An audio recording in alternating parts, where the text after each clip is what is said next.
नमस्कार, आप सभी का बहुत बहुत स्वागत है। मेरा नाम रूबिका लियाकत है और अब हुंकार शुरू होने को है। ऑल इंडिया मजलिस-ए-इत्तेहादुल मुस्लिमीन यानी AIMIM, उसके राष्ट्रीय अध्यक्ष असदुद्दीन ओवैसी साहब को सेक्युलर वोटों की चिंता हो रही है। गुजरात में मोदी की ऐसी आंधी चली कि ओवैसी साहब सेक्युलर पार्टियों से सवाल पूछ रहे हैं। उन्होंने क्या पूछा ये आपको बताऊंगी, लेकिन गुजरात चुनाव का डेटा जो अभी हमारे पास है और जो मैं आपके सामने साझा करने वाली हूँ, वो ये बता रहे हैं कि मामला किस तरफ जा रहा है। सबसे पहले असदुद्दीन ओवैसी ने क्या ट्वीट किया, आपको पढ़कर सुनाना चाहती हूँ। गुजरात चुनाव का डेटा ये बताता है कि हिंदू समाज की हर जाति ने न सिर्फ बीजेपी को वोट दिया है, बल्कि ये असदुद्दीन ओवैसी कह रहे हैं, बल्कि उनका बीजेपी के लिए समर्थन 2017 के चुनाव से भी ज्यादा मजबूत हुआ है। मतलब आज की तारीख में गुजरात में मोदी की A to Z टीम बहुसंख्यक समाज से है। कांग्रेस और दूसरी सेक्युलर पार्टियां अब क्या करेंगी, यह बड़ा सवाल असदुद्दीन ओवैसी अपने ट्वीट के जरिए पूछ रहे हैं। गुजरात चुनाव का डेटा जो है वो ये बताता है कि हिंदू समाज की हर जाति ने न सिर्फ बीजेपी को वोट दिया, बल्कि उनका बीजेपी के लिए समर्थन, ये बकौल असद ओवैसी मैं आपको बता रही हूँ, 2017 के चुनाव से ज्यादा मजबूत रहा है। अब ये जो A to Z बहुसंख्यक समाज हो चला है, बाकी सेक्युलर पार्टियां इसका ध्यान दीजिए क्या करेंगी। ओवैसी साहब ने CSDS लोकनीति के एक डेटा का भी हवाला दिया। बहस की शुरुआत से पहले उस डेटा पर भी आपकी नजर पड़नी जरूरी है, बहुत जरूरी है। इस डेटा के मुताबिक देखिए डेटा क्या कहता है। बीजेपी को सवर्ण के 62% वोट मिले हैं, +2 का इसमें फायदा हुआ है। कांग्रेस -11 25% वोट पड़े हैं। आम आदमी पार्टी +12, ये सवर्ण का डेटा है। पाटीदार में +3 यानी 64% वोट पड़ा है बीजेपी को, 18% कांग्रेस को, जिसमें -17 है, और 15 जो है आम आदमी पार्टी को पाटीदारों का वोट पड़ा है। क्षत्रिय OBC की अगर बात करूं तो 46 +1%, अल्पेश ठाकुर यहीं से आते हैं, इसी कैटेगरी से, और दूसरा 23 -22 कांग्रेस को, यानी क्षत्रिय जो OBC साथ रहा करती थी कांग्रेस के, वो खिसकी है। +1 बीजेपी को, लेकिन +4 यहां पर दिखाई दे रहा है आम आदमी पार्टी के खाते में जाता हुआ। कोली समाज जो सबसे बड़ी संख्या में वहां गुजरात में है, 59% बीजेपी को पड़ा है, जिसमें इजाफा +7 का है। कांग्रेस को 24 -7 का है यहां पर, आम आदमी पार्टी को +16, फिर अन्य पिछड़े जो है +16 है यहां पर। अन्य पिछड़े जो है 58% बीजेपी को प्लस ही हो रहा है यहां पर। कांग्रेस को -17 24% मिला है। 11 प्लस आपको तो वैसे भी वहां पर नई पार्टी है, मिलना ही था। दलित देखिए आप 44% +5 बीजेपी को, -21 कांग्रेस, और यहां पर +17 जो है आम आदमी पार्टी। आदिवासी देखिए +8 का फायदा, यहां पर 8% इजाफा हुआ है बीजेपी को, 20% नुकसान हुआ है कांग्रेस को, और 21 इजाफा हुआ है आम आदमी पार्टी के वोट बैंक में। मुसलमानों का डेटा आप देखिए, बड़ा इंटरेस्टिंग है। 14% बीजेपी को, लेकिन इसमें -13 हुआ है। पहले जो है 23-24% जो मिला करता था, लगभग 27%, उसमें ये देखिए -13 का नुकसान है। कांग्रेस को -1 का, लेकिन वो पूरा का पूरा ट्रांसफर कहां होता हुआ दिखाई दे रहा है, आम आदमी पार्टी को। अन्य के खाते में आप देखिए 63, अन्य जो है वो 63% दे रहे हैं बीजेपी को, +13 हो गया, और 24% कांग्रेस को दे रहे हैं, लेकिन -21 है, और आम आदमी पार्टी को +6 है। तो ये पूरा का पूरा आंकड़ा डेटा CSDS का मैंने आपके सामने रखा है, ताकि डिबेट आप और आसानी से समझ पाएंगे। ओवैसी कांग्रेस और दूसरी पार्टियों से ये सवाल पूछ रहे हैं कि बताइए बाकी सेक्युलर पार्टियां आप क्या करेंगी, लेकिन वो उन्हें अपने साथ शामिल करने के लिए अभी तक तैयार नहीं दिख रही हैं। सुनिए क्या कह रही है कांग्रेस, और बीजेपी का इस पर क्या रिएक्शन है। कहाँ है आज ओवैसी साहब को? तो मंच पे रहना चाहिए था गुजरात में, अहमदाबाद में। उन्हीं की कृपा से मतों का बंटवारा हुआ और ये जीत मिली है। आज तो मंच पे होना चाहिए था उनको। वो क्या कहते हैं, वो वही कहते हैं जिससे भाजपा का फायदा हो। विपक्ष उनसे कहता है कि वो जो रोल प्ले कर रहे हैं इलेक्शंस में बीजेपी के लिए, उन्हें खुद से सवाल पूछना चाहिए। क्या रोल? फायदा पहुंचा रहे हैं। गुजरात जाकर के उन्होंने जो रोल अदा किया है, गुजरात की आवाम उनसे जवाब मांग रही है। अब कांग्रेस बताएं कि अगर ओबीसी जी ने कहा है, ठीक कहा है, जब वो हिंदुओं के साथ तो उन्होंने सब दिन अन्याय किया, हिंदू के साथ सब दिन हिंदू को एक दोजम दर्जे का नागरिक उन्होंने समझ रखा। लेकिन ओवैसी की ये बातें किस तरफ इशारा कर रही है? ओवैसी को ये बात अब क्यों याद आ रही है? क्या वो भी तथाकथित सेक्युलर पार्टियों के साथ जुड़ना चाहते हैं? सवाल ये भी है कि क्या दूसरी पार्टियां उन्हें अपने गठबंधन में शामिल करेंगी? सवाल ये भी है कि ओवैसी ये क्यों नहीं देखते हैं कि अगर हर समाज ने बीजेपी को वोट दिया है तो इसके पीछे कोई तो वजह होगी, कोई तो भरोसा होगा। और सबसे बड़ा सवाल यह है कि अगर गुजरात का ट्रेंड 2024 में भी बना रहा तो क्या बीजेपी को ये पार्टियां सत्ता में आने से रोक पाएंगी?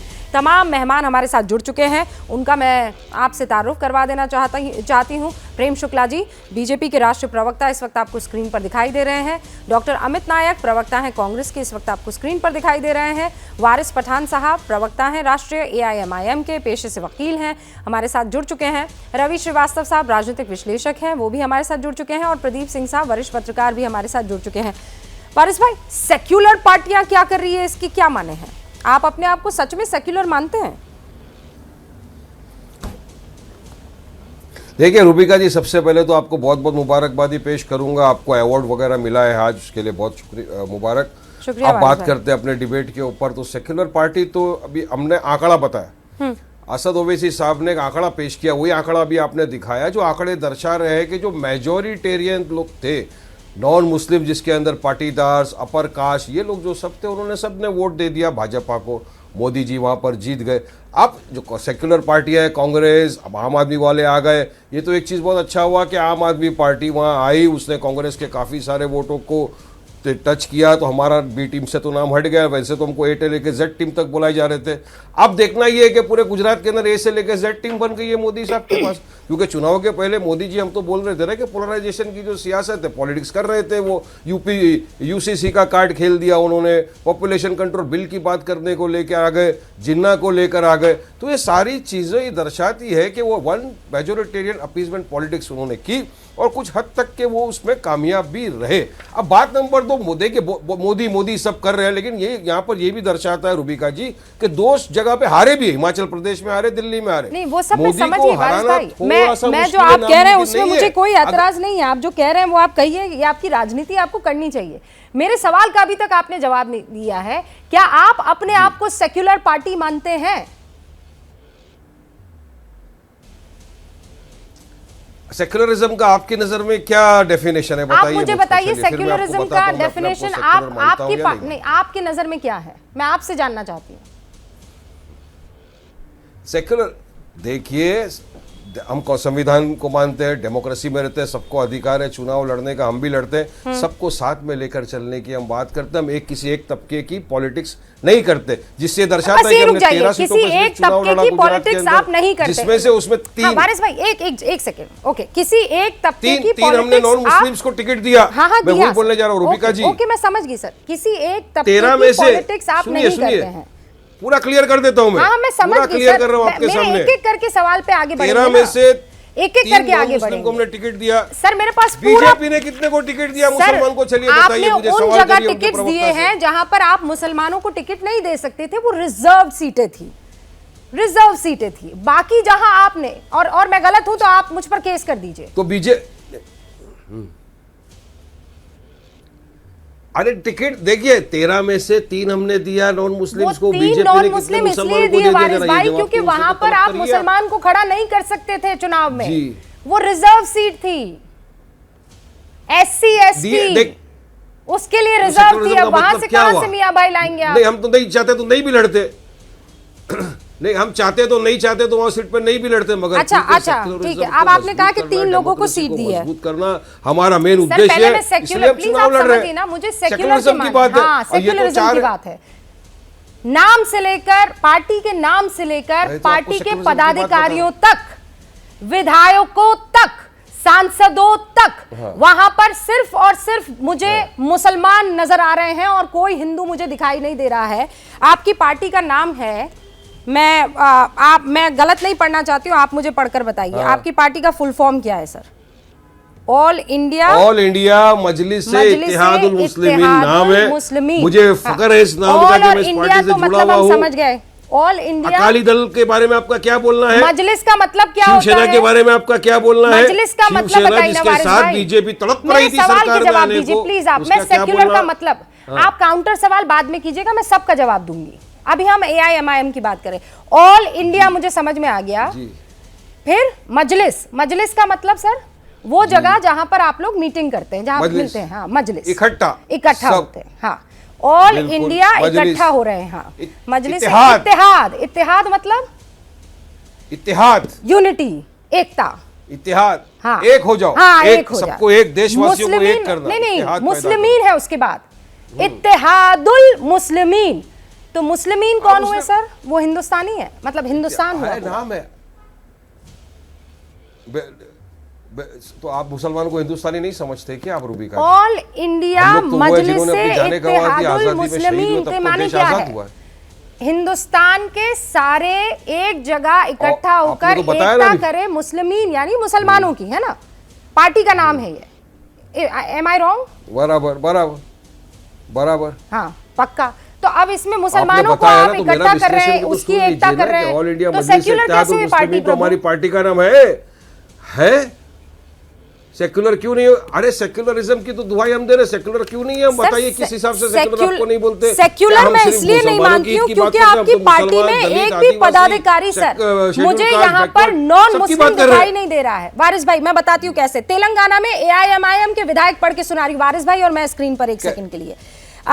मलकपेट में अहमद बिलाल है, नामपल्ली में जफर हुसैन है, कारवा में कौसर मोहिउद्दीन है, चार मीनार में मुमताज अहमद खान है, चंद्रयान गुट्टा में अकबरुद्दीन ओवैसी है, याकूतपुरा में सैयद अहमद पाशा है, बहादुरपुरा में मोहम्मद मुअज्जम खान है, और फिर बिहार में AIM के विधायक मैं बता रही हूँ जोकीहाट में शहनवाज आलम है, बहादुरगंज में मोहम्मद अंजार नईमी है, कोच्चत धामम में मोहम्मद इजार असफी है, अमौर में अख्तरुल ईमान है, बैसी में सैयद रकनुद्दीन अहमद है। हाँ, वो चले गए।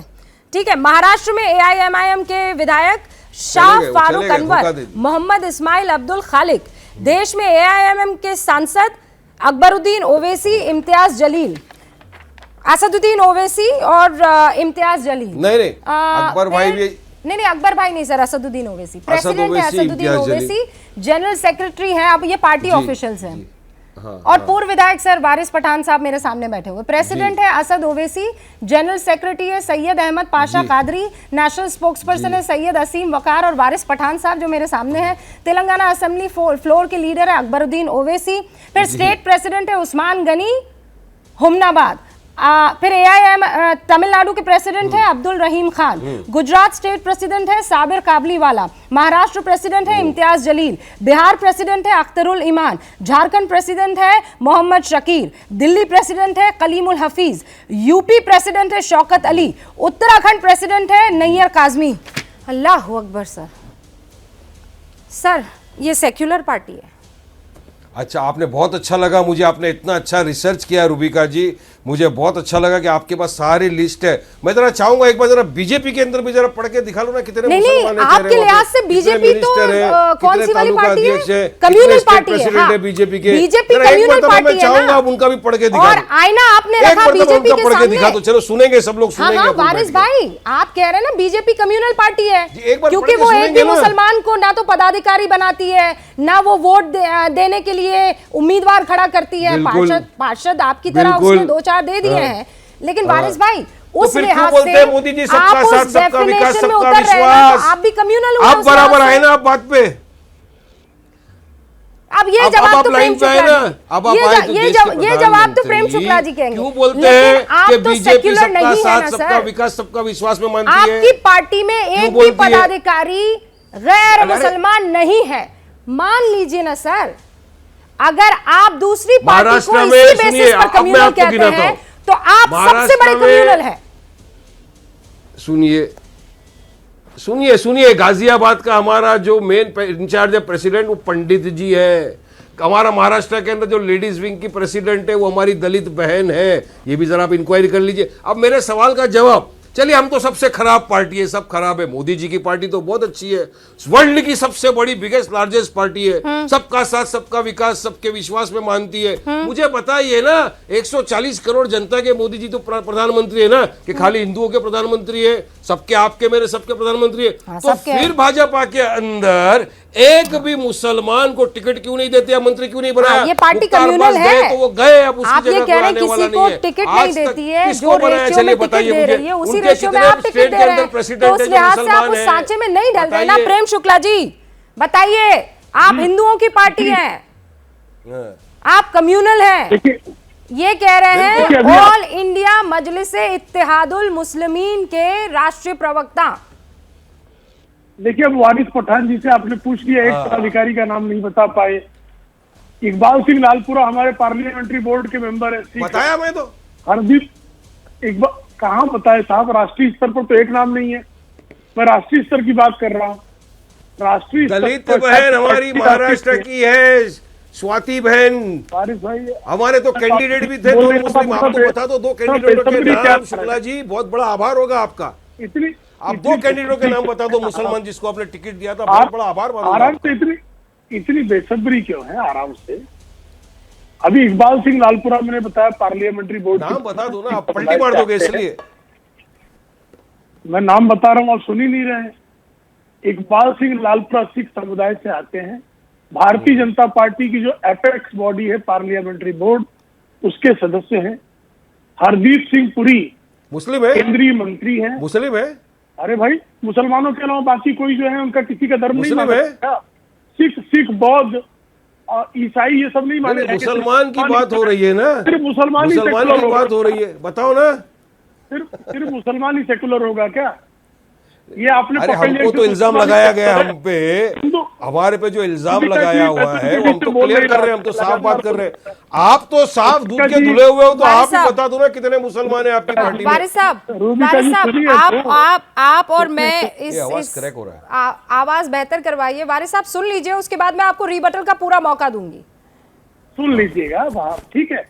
देखिए, जी। सिकंदर वक्त हमारे यहाँ विदेश मंत्री रहे हैं भारतीय जनता पार्टी में। मुख्तार अब्बास नकवी कल्चर मंत्री थे, एमजे अकबर मंत्री थे, शाहनवाज हुसैन इस देश के यंगेस्ट कैबिनेट मिनिस्टर, आज भी जो इतिहास है उसमें शाहनवाज हुसैन यंगेस्ट मिनिस्टर रहे हैं।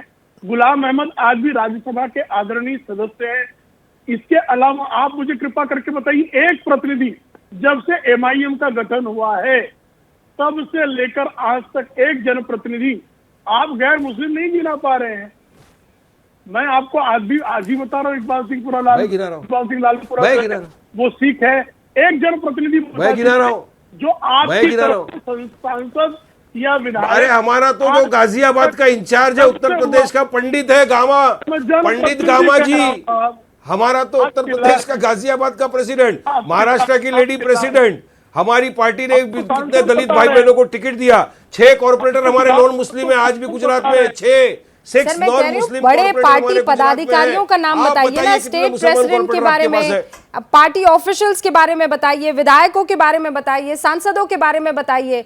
पार्षद तो फिर बीजेपी भी कह देगी नहीं होते कि हमने जो तो उस लिहाज से तो बीजेपी भी कह देगी ना प्रभु कि हमने 4 नाम अभी जो मुसलमानों के वो दिए हैं। और बात यह है कि जब 4 पार्षदों को इस बार टिकट दिया है दिल्ली में, ये खेल नहीं माना जाएगा। ऐसे नहीं, आप मुझे ये वाला पन्ना बताइए ना, स्टेट वाला सुनिए। लेकिन चूंकि आप पास तो ना इलेक्टेड मेंबर है ना सेलेक्टेड मेंबर है कोई मुसलमान। हम तो बता रहे हैं कि हम तो नॉन मुस्लिमों को इलेक्ट भी कराए, कॉर्पोरेटर है हमारे 6 कॉर्पोरेटर तो गुजरात के अंदर है हमारे, ठीक है, जो नॉन मुस्लिम है। हमारा गाजियाबाद का जो प्रेसिडेंट है पंडित अब ये सारे पन्ने खोल देने के बाद मैं इतना तो आपको मौका दे सकती हूँ कि आप अपने वो 4 सवा पौने जो नाम है वो गिना दे, आपको गिनाना भी चाहिए। अब मेरे 3 और मेहमान हैं, जरा उनसे मैं बात कर लेती हूँ। हमारे साथ आज कांग्रेस की तरफ से एक नया चेहरा इस वक्त आपको स्क्रीन पर दिखाई दे रहे हैं, डॉक्टर अमित नायक। डॉक्टर साहब, आपका मैं डबल वेलकम करूंगी होमकार में। प्रेम शुक्ला जी बस 1 सेकंड रुक जाइए, पहले हम 3 मेहमानों का जिक्र कर लें उसके बाद। डॉक्टर साहब, वारिस पठान ये कह रहे हैं कि सेक्युलर पार्टियों को एक हो जाना चाहिए क्योंकि बीजेपी को सारे के सारे वोट जो हैं वो हिंदुओं के पड़ रहे हैं, तो आप इनको वेलकम करेंगे? नहीं, बिल्कुल नहीं रूबिका जी। जो खुद भाजपा की बी टीम बन के काम करती है, भले ही चुनावी माहौल में पतंग के निशान के तले एआईएम की टीम चुनाव लड़ती हो, पर उस पतंग में किन्नियां हमेशा बीजेपी की बनती है।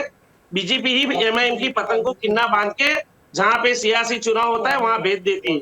आप उनसे पूछिए, मैं आपके बीच में नहीं बोला, नहीं, वारिस। कोई नहीं बोल रहा है, वारिस जहां साहब नहीं चुनाव बोल रहे हैं, वो अपनी बारी का इंतजार कर रहे हाँ, हैं। गुजरात चुनाव में रूबिका जी, गुजरात चुनाव में ऑपोजिशन के लिए आपको 18 से ज्यादा मेंबर चुनाव जीत के आए, वो जरूरी होता है। वहां उन्होंने टोटल मेंबर ही 17 खड़े किए। उन्होंने 17 उम्मीदवार ही खड़े किए भाजपा एमआईएम के गुजरात में। उनसे पूछिए, ये 17 उम्मीदवार खड़े करके ये कौन सी सत्ता लाने की बात कर रहे थे? पूछिए उनसे, जहां मुस्लिम इलाका है, जहां मुस्लिम वोटर्स है, वहीं पे उन्होंने कैंडिडेट को क्यों खड़ा किया?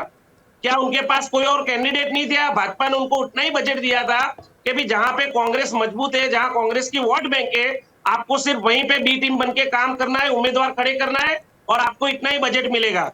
क्या निश्चित बजट की तरह वो निश्चित चुनाव लड़े? डॉक्टर साहब, क्या ये उनका आपका बड़ा गंभीर आरोप है, लेकिन इनके पास तो कोई वोट पर वैसे वोट गया नहीं ना। आपका जितना भी था वोट उठा के आम आदमी पार्टी वाले ले गए हैं। लेकिन असद साहब 30 सेकंड में जवाब दीजिए। डॉक्टर साहब वेट, जरा मैं जवाब देना चाहता हूँ वारिस रूबिका जी। सुनिए डॉक्टर साहब, पहले तो डॉक्टर साहब आए टीवी पे कांग्रेस के प्रवक्ता बन के, मगर जरा भी स्टडी नहीं करके आए। सबसे पहला नंबर झूठ, हम सिर्फ 13 सीट पे लड़े, 17 पे नहीं लड़े। बात नंबर 2, हमने 169 सीट आपके लिए छोड़ दी थी। क्यों आप में ताकत नहीं थी हराने की बीजेपी को? 27 साल से हम लोग लड़ रहे थे क्या चुनाव? आप तो 27 साल से बीजेपी की बी टीम बनकर बीजेपी को सपोर्ट कर रहे हो सत्ता में आने के लिए। अभी भी 50 सीट के ऊपर आम आदमी पार्टी ने वोट लिया है जहां पे कांग्रेस हारी, मगर इनके मुंह में दही जम जाएगा। केजरीवाल का नाम क्यों नहीं लेते? क्यों? उसका नाम केजरीवाल है और मेरा नाम वारिस पठान है। नाम में फर्क है, नाम का बहुत इंपॉर्टेंस है रूबिका जी। ये आज कांग्रेस ने दिखा दिया देश के सामने कि क्यों कहिए इसका नाम वारिस पठान है, इसके ऊपर इल्जाम डाल दो। मगर क्योंकि केजरीवाल है, अपने वाला है, नाम नहीं बोलेंगे। 50 सीट पर आम आदमी पार्टी ने कांग्रेस को ऑफर किया है। आपके लॉजिक इतने स्ट्रांग होते हैं, क्यों तुम में आज आपका लॉजिक नहीं चल रहा है तो आप विक्टिम कार्ड खेलेंगे। 17 पे आके रुक गए। डेबिट कार्ड देखा है, क्रेडिट कार्ड देखा है, वो वीजा कार्ड देखा है, मास्टर कार्ड देखा है, लेकिन ये आपका विक्टिम कार्ड तो हर जगह चल जाता है सर। मतलब इसमें आपको कहीं किसी बैंक से पूछने की भी जरूरत नहीं है। विक्टिम कार्ड देख, कहीं लॉजिक ना चले, विक्टिम कार्ड खेल दो। मैं मुसलमान, मेरा नाम इसलिए लिया क्योंकि मैं मुसलमान। नहीं ना सर, गलत नहीं, फैक्ट है। नहीं सर, ये गलत है। सुनिए रवि श्रीवास्तव जी, अभी इस फैक्ट्स पर अपने फैक्ट्स रखेंगे रवि जी और प्रदीप जी भी। ओवैसी का दर्द चुनाव क्या है? वो ये है कि हिंदू जो है वो सब एक तरफ वोट डाल रहे हैं और वो बीजेपी का जिक्र कर रहे हैं। सवाल ये असदुद्दीन ओवैसी पूछ रहे हैं कि सेक्युलर पार्टी जितनी भी है इस देश की, अब वो क्या करेंगी? हमारे साथ सारे खास मेहमान मौजूद हैं। प्रदीप जी, क्या ये सेक्युलर क्लब जो है, सो कॉल्ड सेक्युलर क्लब, इसमें एंट्री हो पाएगी एआईएमआईएम की? उन्होंने आज इस बात का आगाज कर लिया है या इस प्लान का आगाज कर लिया है?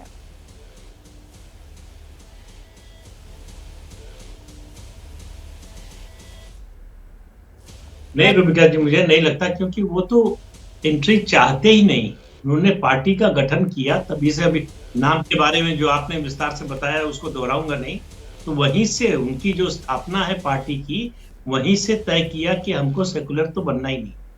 लेकिन गुजरात के मतदाताओं को धन्यवाद देना चाहिए उनकी समझदारी को कि एमआईएम को और ओवैसी साहब को बीजेपी की बी टीम बनने ही नहीं दिया। गुजरात के मुसलमानों में इस हालत में भी, जब कांग्रेस ने जो खाम बनाया था 1985 में माधव सिंह सोलंकी के समय, उसमें से के क्षत्रिय जो ओबीसी है वो निकल गया, उसमें से एच जो हरिजन अब दलित है वो निकल गया, ए आदिवासी निकल गया, बचा सिर्फ मुसलमान। तो आप देखिए, एक परफ्यूम का विज्ञापन था ना, वो लड़की कहती है तूफान में सब कुछ उड़ गया लेकिन आपका परफ्यूम रह गया। तो कांग्रेस पार्टी के पास गुजरात में मुसलमान रहे, तो मुसलमान ने इनको जो है न केवल बीजेपी की बी टीम नहीं बनने दिया, बल्कि अरविंद केजरीवाल का दिल्ली के एमसीडी से लेकर गुजरात तक भरोसा नहीं किया। कांग्रेस पार्टी ने मुसलमानों के साथ किया, ये कांग्रेस पार्टी को सोचने की बात। और ये जो ओवैसी साहब का दर्द है, ये दर्द है कि वो कई कोशिशें कर चुके हैं। पहले पार्टी बनाई इस तरह से केवल मुसलमानों की, फिर उन्होंने कहा कि जय भीम जो है दलित और मुस्लिम कॉम्बिनेशन बनाने की कोशिश की तेलंगाना के चुनाव से, उसमें कामयाब नहीं हुए।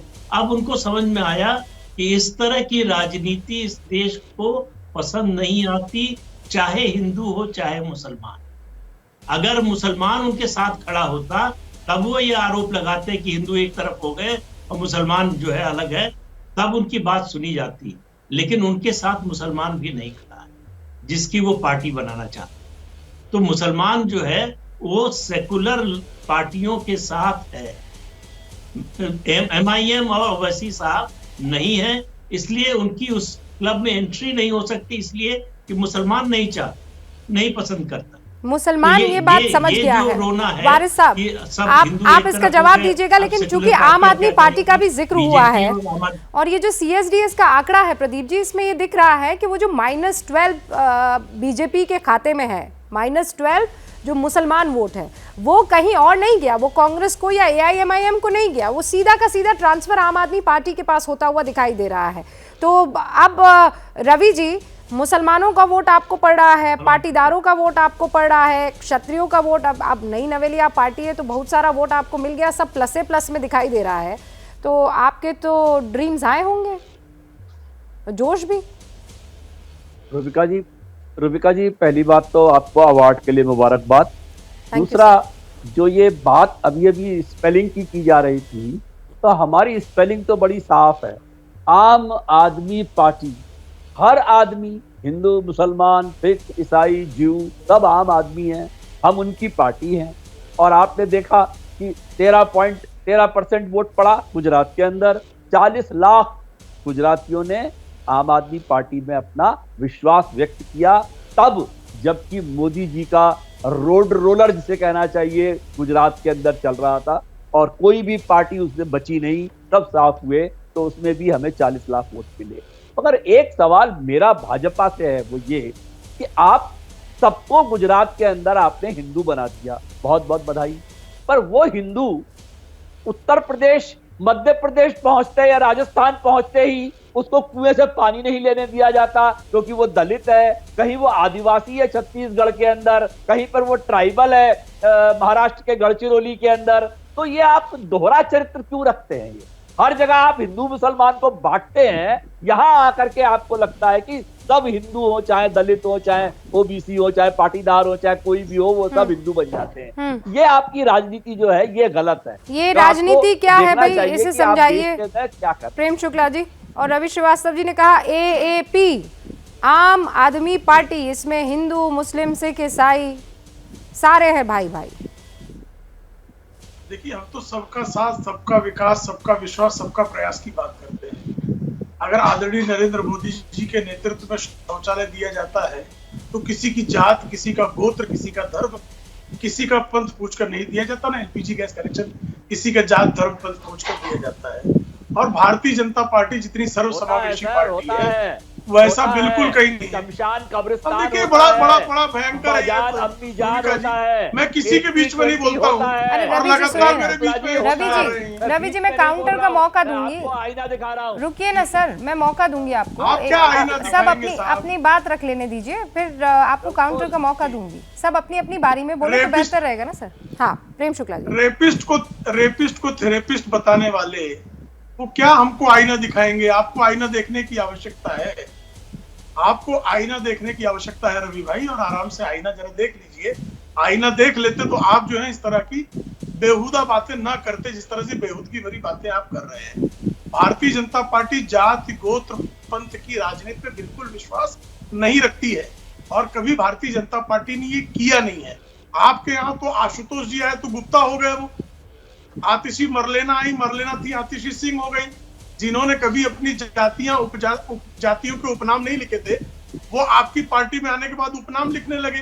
भारतीय जनता पार्टी ने किसी को नहीं कहा कि आप अपने जीवन भर आपने अपने पिता का नाम नहीं लिखा, अपनी जाति का नाम नहीं लिखा, अपने गोत्र का नाम नहीं लिखा।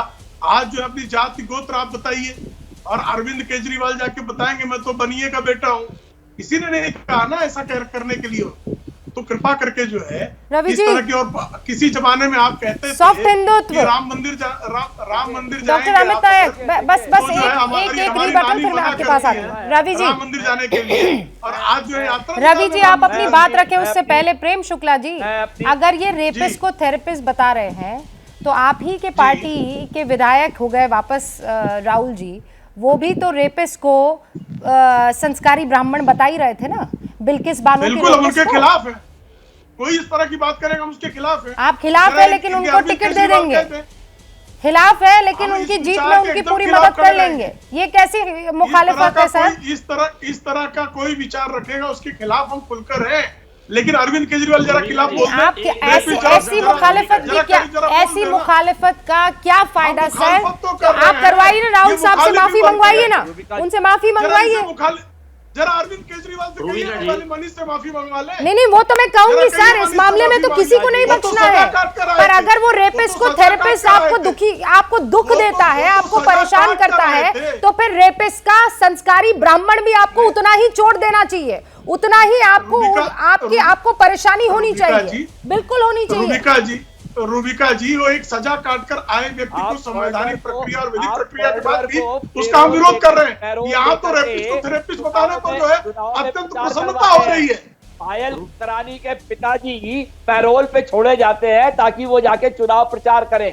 मर्डर कन्विक्ट, किसकी बात कर रहे हैं आप? और आप जो बातें करते हैं ये बेहुदा और बदतमीजी वाले शब्द ये भाजपा को शोभा देते हैं। आप कर रहे हैं साहब, उत्तर प्रदेश के अंदर आपके संस्कार में है, आदित्यनाथ, आपके अब्बा जान, अम्मी जान, शमशान, कब्रिस्तान बांटते हैं पूरे देश को। आप बुलडोजर पॉलिटिक्स चलाने की कोशिश करते हैं आप, हम डिमोलिशन कर देंगे। आपने टिप्पणी की है कि इस तरह के, अरे रवि जी प्लीज नहीं ये कौन सा तमगा आप पहन रहे हैं? और आपके जेल मंत्री क्या करते हैं? मसाज करवाते हैं। आपके जेल मंत्री क्या करते हैं? कहते हैं कि हमारा वजन कम हो गया है, और पता लगता है 20 किलो वजन बढ़ा के बैठे हैं। कभी कहीं से तो कभी कहीं से ऑर्डर आ रहे हैं, थालियां भर भर के लड्डू जलेबियां खाई जा रही है।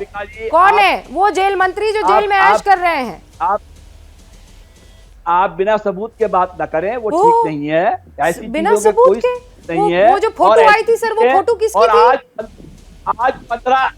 आज 15 दिन हो गए। देखिए फोटो पे मत जाइए, फोटो बहुत सारे घूमते हैं। आज 15 दिन हो गए, वारिस भाई फोटो पे नहीं जाना है। हाँ, एक सेकंड वारिस भाई, मैं आपका रुख करूंगी। एक बार डॉक्टर अमित नायक, सुना आपने? नायक साहब फोटो पे नहीं जाना है हमें। रूबिका जी, मैंने सबकी डिबेट ध्यान से सुनी, मुझे कम टाइम मिला है। मैं दूसरा एग्जांपल आपको देना चाहूंगा। ना सिर्फ रेपिस्ट की तारीफ करने वालों को टिकट दी, ऐसा नहीं है। इन्होंने गुजरात की नरोड़ा विधानसभा टिकट जिनको दिए, डॉक्टर पायल, उनके फादर गोधरा कांड के हत्या के आरोपी है, अभी भी सजा काट रहे हैं। उन्होंने इनाम दिया है ऐसे लोगों को, भाजपा ने ऐसे लोगों को टिकट दिया है।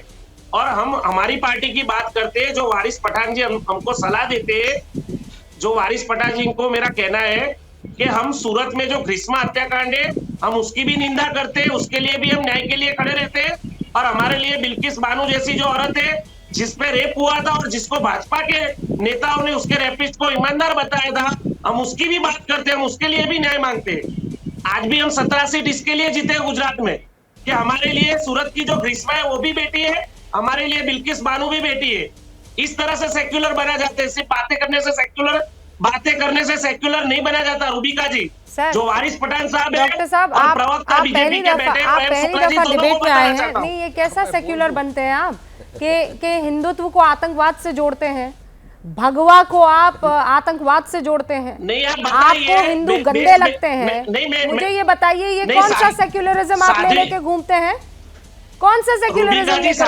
नहीं, साध्वी प्रज्ञा ठाकुर का स्टेटमेंट देख लीजिए, साध्वी प्रज्ञा ठाकुर की बातें देख लीजिए। नहीं, वो साध्वी प्रज्ञा है। नहीं थी उनपे जो नहीं, और मैंने तो सर ऑन स्क्रीन कहा है कि मैं साध्वी प्रज्ञा को साध्वी कहने से इनकार करती हूँ। अगर उनको महात्मा गांधी की इज्जत करना नहीं आता है तो मैं उनको वो पदवी नहीं दूंगी। इस मामले में सर क्लैरिटी है, हिंदुस्तान के आगे कुछ भी नहीं है। पर आप जो है, आप अपने वोटों के लिए हिंदुस्तान में रह रहे बाकी धर्मों को नीचा दिखाते ही है ना सर।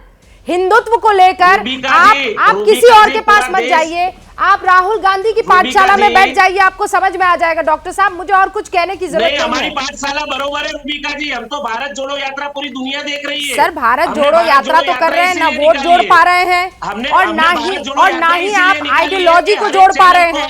वो काम नहीं कर पा रहे हैं, वो काम नहीं कर पा रहे हैं। आप उन तमाम लोगों के साथ भारत जोड़ो यात्रा में शरीक हो रहे हैं जिन्होंने कहीं ना कहीं हिंदुत्व को किसी न किसी मौके पर जलील जरूर किया है, ये मानना पड़ेगा डॉक्टर साहब, बहस से कुछ नहीं होगा।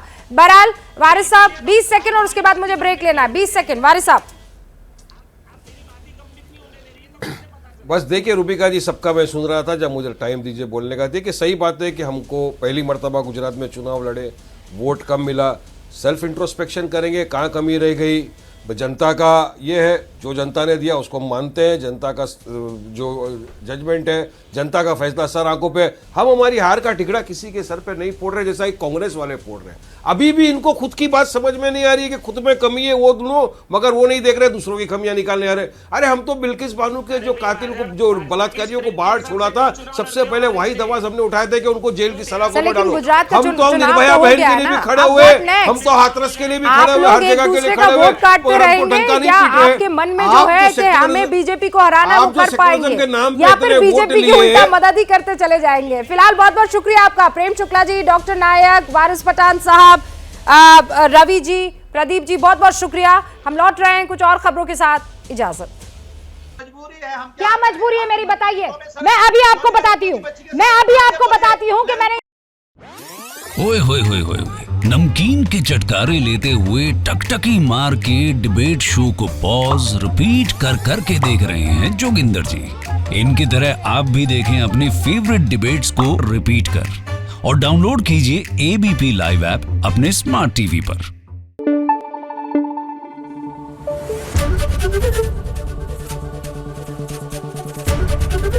एबीपी न्यूज आपको रखे आगे।